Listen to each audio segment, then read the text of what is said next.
자리에 앉으세요.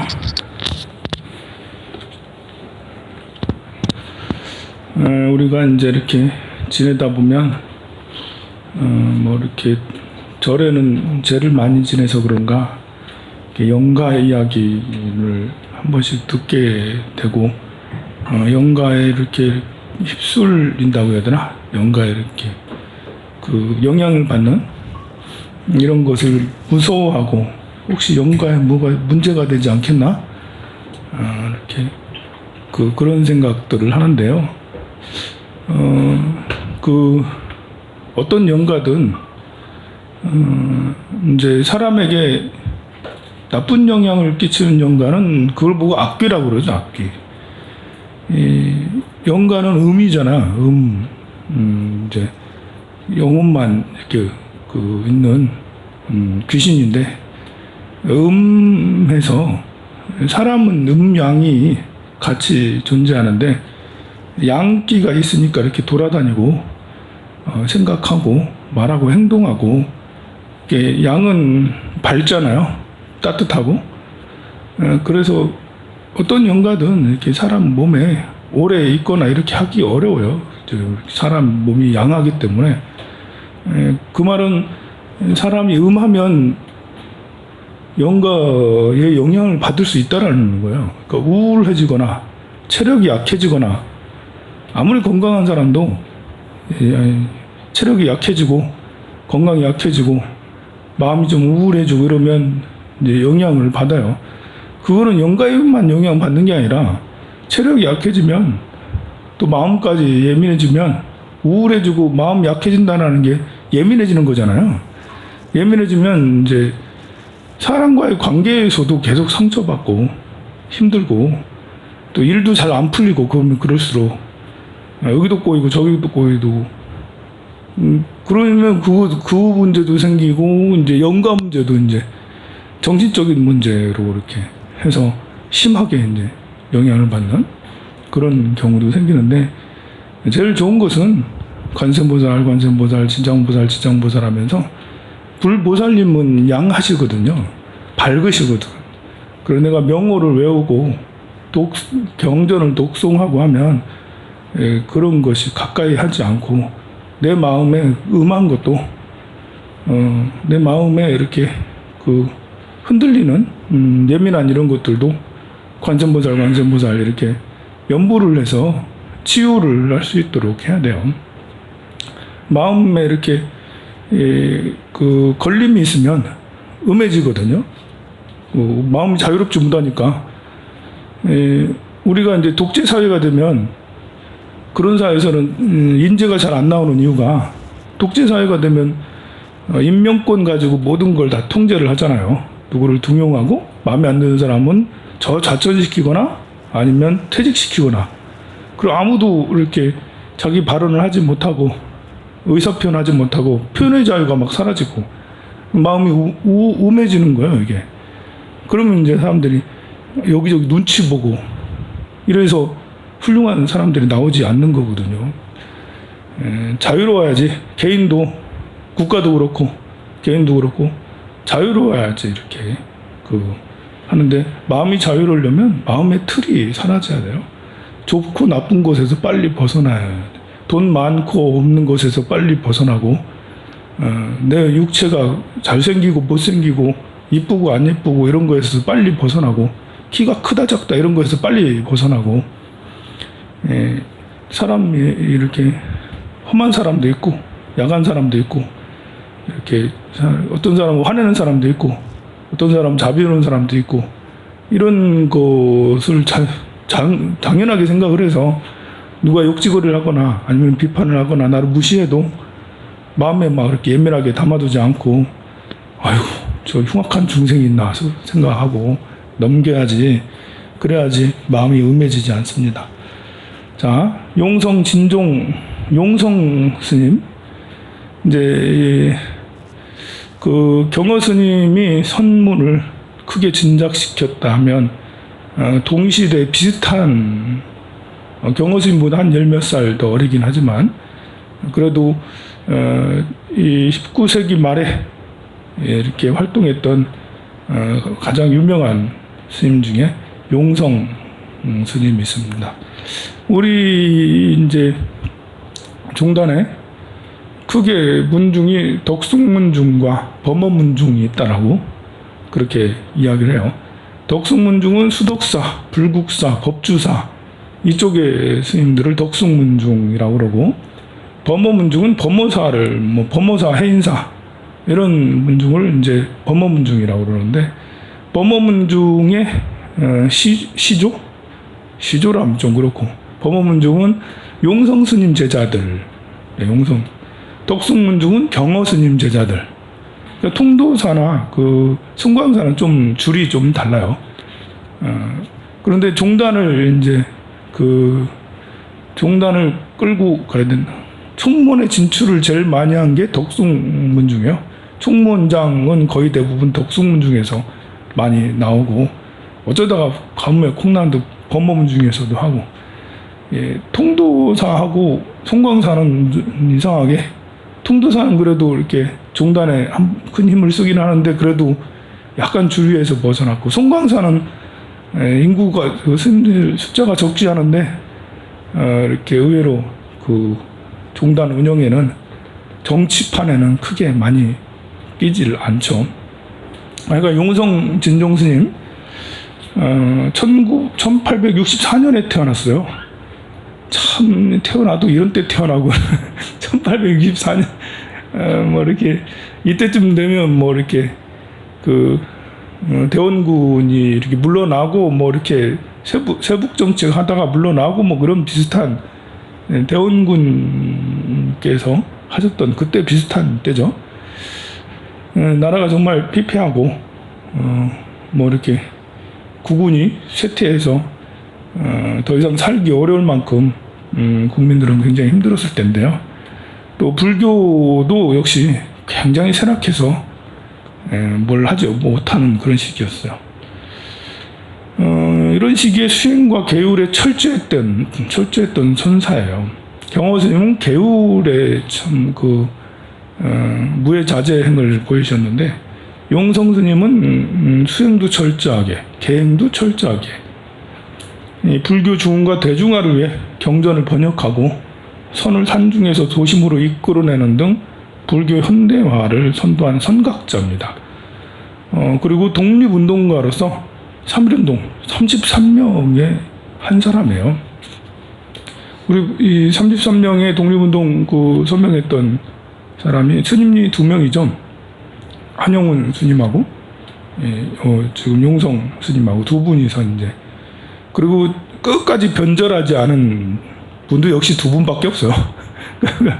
20년, 30년이 지나면서 다들 뭐 체남선이고 누구고 다 이제 이렇게 생각이 바뀌어가지고 뭐 그럴 수밖에 없는 것도 같아요. 그 시대를 생각하면. 근데 용성 스님하고 한용훈 스님은 역시 우리 스님들이라서 그런지 곤조가 있어서, 또 우리 스님들이라서 이렇게 세상과 벗어난 그런 것이 있어서 그런지 참으로 존경스럽습니다. 출가 후에 22세 때 송광사 3일하면서 정진하던 중에 전등록을 읽다가 황벽 스님의 법어가 있어요. 어록인데, 다른 초승인데 가랑비에 바람이 매섭구나. 다른 초승달인데 바람이 매섭구나. 가랑비에 바람이 매섭구나. 뭐 이렇게 달하고 가랑비하고 이게 바람이 매섭구나. 하여간에 이렇게 이 말 자체가, 이 시 자체가 참 뭐라고 해야 되나? 의미심장해요, 그냥.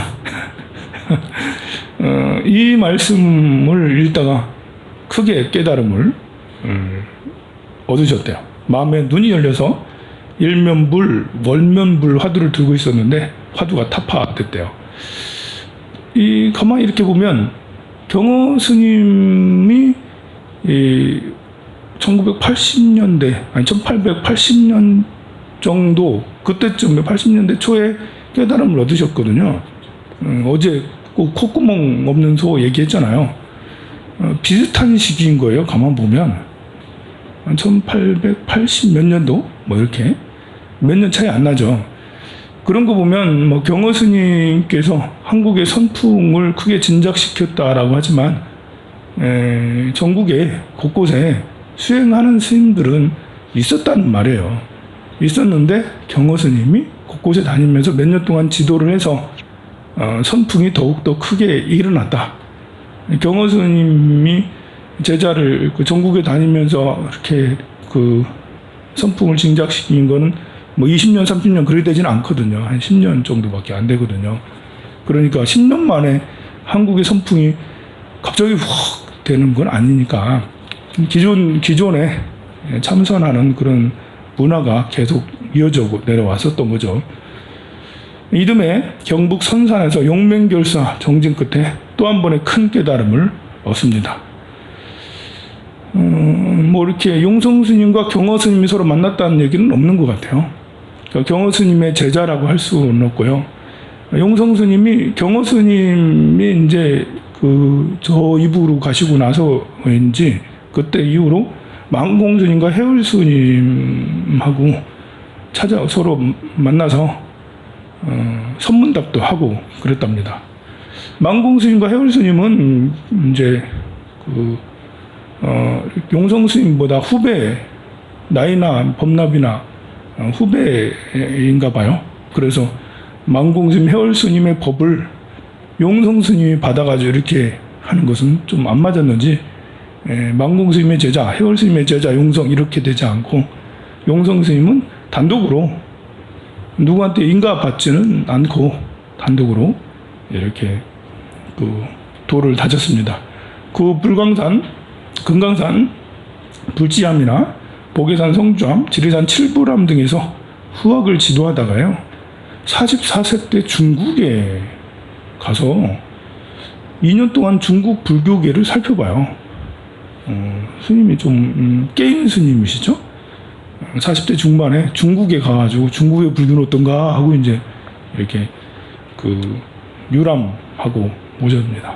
중국에 머물 때 중국 화엄사의 한 선사가 한국에서 비우계를 받았다는 용성 스님의 말을 듣고는 선불교의 본산인 중국에서 다시 제대로 계를 받으면 어떻겠냐 이렇게 했어요. 그러니까 내가 한국 스님인데 중국의 스님이 중국이 정통이니까 중국 계를 받아요 라고 하니까 스님이 하시는 말씀이 하늘에 떠있는 해와 달은 어느 나라 것입니까? 중국 것도 아니고 조선 것도 아닌 이 세상 모두 이것이 아니겠습니까? 그럼 해와 달이 중국에 떠 있을 때는 더 커지고 조선에 가면 더 작아집니까?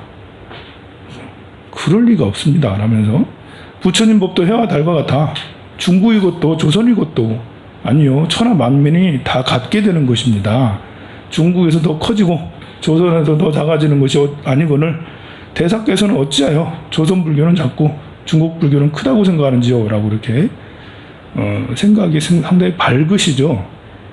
광대하고 크다고 말에 휘달리지 않는다라는 거예요. 보통은 중국 불교가 우리가 더 나라가 크고 미국이 나라가 크고 이러면 트럼프 대통령이 해가지고 뭐 말하고 그러면 그런가 하면서 중국에서 새로 계를 받을까 이렇게 하기가 쉽잖아요.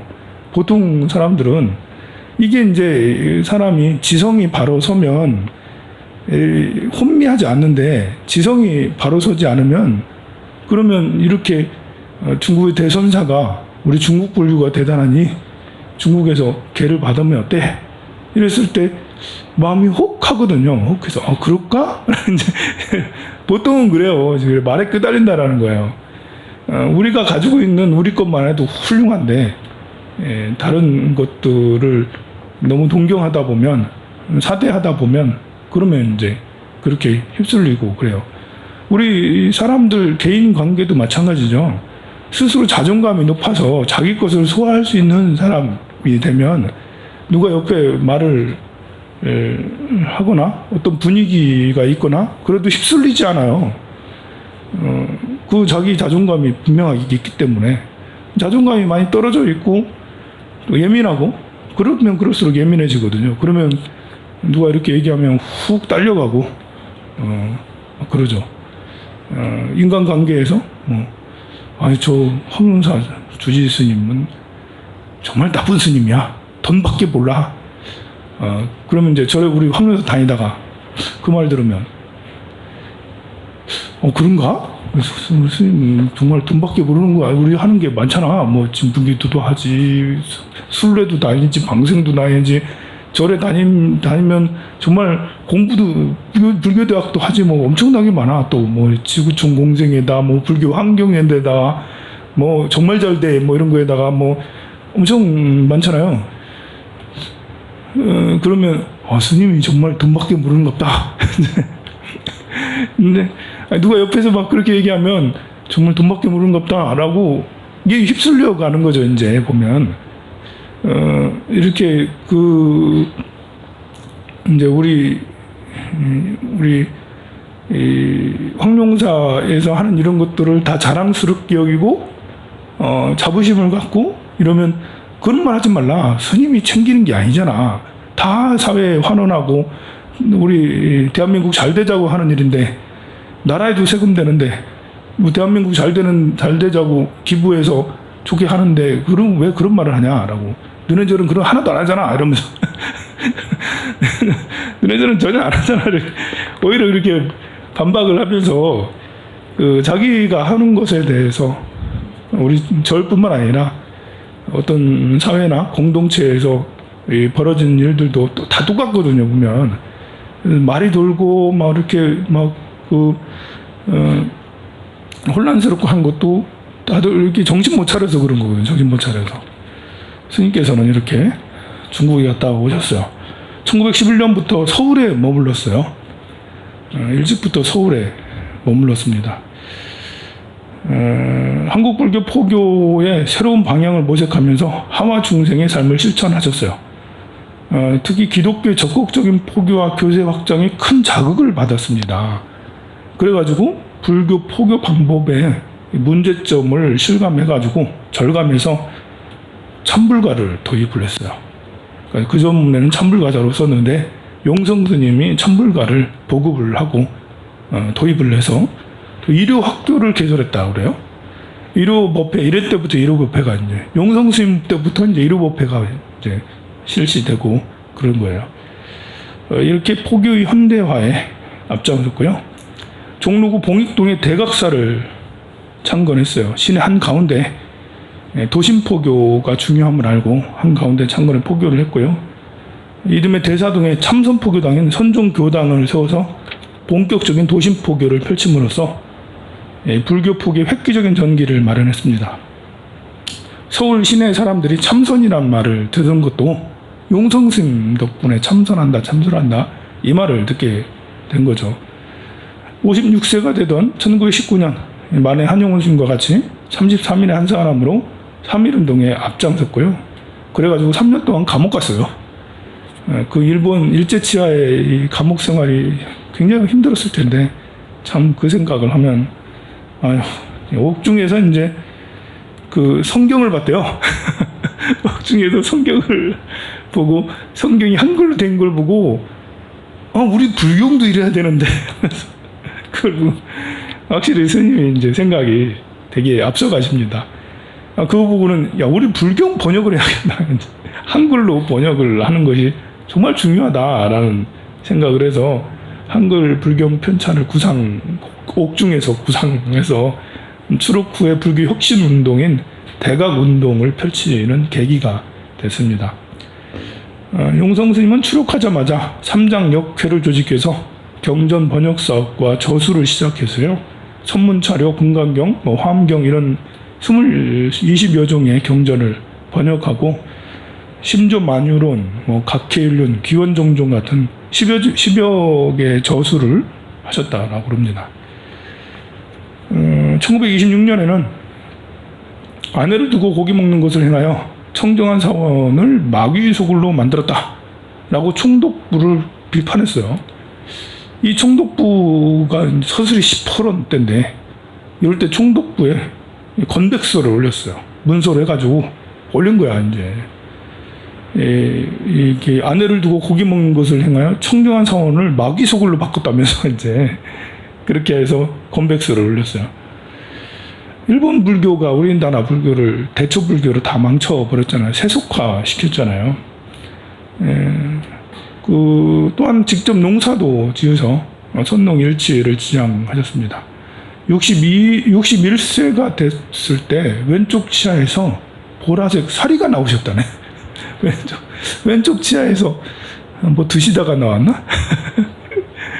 뭐 사경을 하시든 아니면 독성을 하시든 참선을 하시든 중에 사리가, 보라색 사리가 나오셨대요.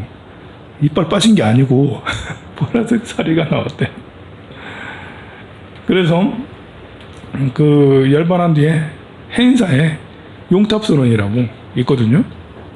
거기에다가 이제 그 탑을 만들어서 봉안을 하고 용탑선언이라고 했습니다. 용성 스님은 평생 불교 혁신과 민족의 자주 독립을 위해 노력하다가 1940년도에 모든 행은 떳떳함이 없고 만법이다 고야도다. 밭꽃이 울타리를 뚫고 나가니 산밭 위에 한가히 누웠도다. 라고 임종계를 남기시고 열반해 주셨다 합니다. 용성 스님의 중심 사상은 대각사상이라고 그래요. 대각, 큰 깨달음이죠. 모두가 불성을 가진 존재로 그 각자의 불성을 스스로 깨치는데 전력을 다하자라는 대각 운동을 벌였어요. 그런데 당시에 좀 오해도 샀어요. 사이비 종교 아니냐, 신흥 종교 아니냐 이러면서 오해를 사기도 했었는데요.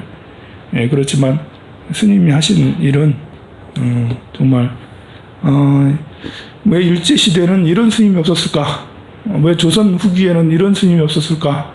라고 이렇게 불교사를 공부하던 중에 정말 이런 분이 계셨구나. 불교가 잘 정비돼서 이런 스님이 그 수장을 맡았다면 불교가 훨씬 달랐을 텐데 그냥 혼자서 활동하시니까 이게 조직이 이렇게 잘 안 돼 있으니까 그 힘이 미약하진 않지만 그래도 크지 못했던 것 같아요. 우리 대한불교 조계종은 조직이 엄청 잘 돼 있어요. 충문장 이하로 일직선으로 쫙 있죠. 아주 잘 돼 있어요. 이것이 이제 폐단이 나쁜 사람이 집권을 하면 망해버리는 거고 좋은 사람이 집권을 하면 크게 흥할 수도. 우리나라 대통령제가 좀 그렇잖아요. 대통령이 누가 하느냐에 따라서 나라가 국군이 막 휘청휘청하고 막 그렇게 되는 1인 중심이 뭐 이렇게 돼 있어서 별로 좋은 거는 아닌데 훌륭한 사람이 계속 연달아 하면 국가가 엄청 잘 발전하겠죠. 근데 이상하게 정치판이나 어느 정치판이든 불교 스님들, 그 위에 정치하는 스님들이나 나라를 운영하는 국가의 정치 수장들은 전부 다 이렇게 못난 사람이 어떻게 다 정치를 하는지. 잘났는데 올라가니까 다 못나죠. 가기 전에는 똑똑하고 그랬는데 올라가가지고 전부 다 이상해져서 머리가 팽 돌아가지고 권력만 유지하려고 하는 일은 참 안타깝고 그렇습니다. 특히 우리 조계종의 상황은 앞날을 알 수 없을 만큼 그 암흑으로 이렇게 막 들어가는 듯한 그런 느낌이어서 더더욱 가슴이 아프고 그래요. 마치도록 하겠습니다.